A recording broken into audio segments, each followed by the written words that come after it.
Risk is everywhere in Monaco, and this weekend could reshape the entire Formula One season.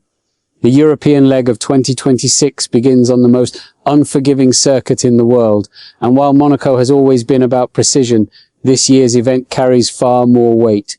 With championships starting to take shape, mistakes are becoming more expensive, and opportunities are becoming harder to find. One of the biggest questions surrounds Ferrari. Immediately after McLaren's disappointing weekend in Canada, Lando Norris openly named Ferrari as the favourite for Monaco. Andrea Stella agreed.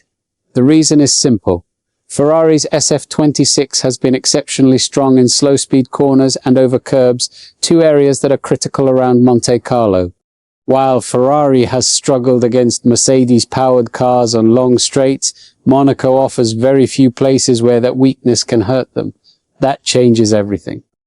But there is another battle attracting just as much attention. Kimi Antonelli arrives in Monaco leading the championship after 4 consecutive Grand Prix victories.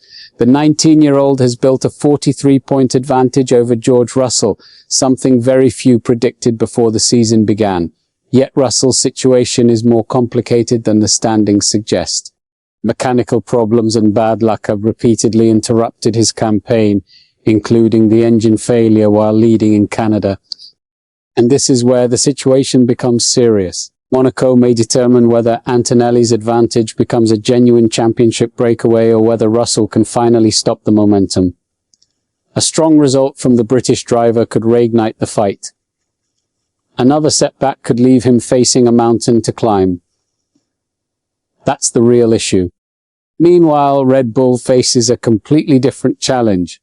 Max Verstappen admitted that bumps and curbs remain one of the RB22's biggest weaknesses despite the arrival of new regulations. Looking ahead to Monaco, he joked, "I think I'll have to order a new back." While the comment was humorous, the concern behind it is very real. Monaco's streets punish any weakness in suspension performance more than almost any other circuit on the calendar. Red Bull team boss Laurent Mekies remains confident a solution can be found, but he admitted the difficulty lies in fixing the problem without making the car slower. The team has improved since Miami, yet Monaco represents a unique test.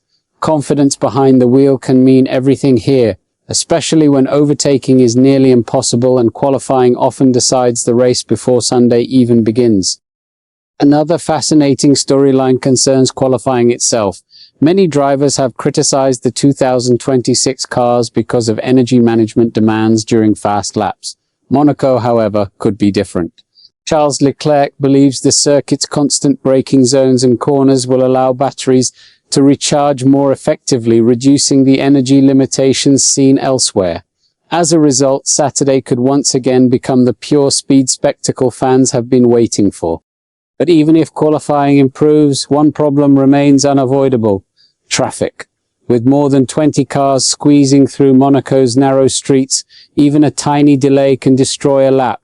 History shows that surprise eliminations are always possible here, and one driver getting blocked at the wrong moment can completely change the weekend. Ferrari's promise, Antonelli's title charge, Russell's fight back, Verstappen's struggle, and Monaco's famous chaos are all colliding at the same time.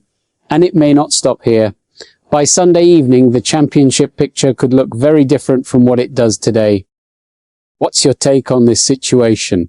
Share your opinion below and don't forget to subscribe to the channel for more Formula One updates.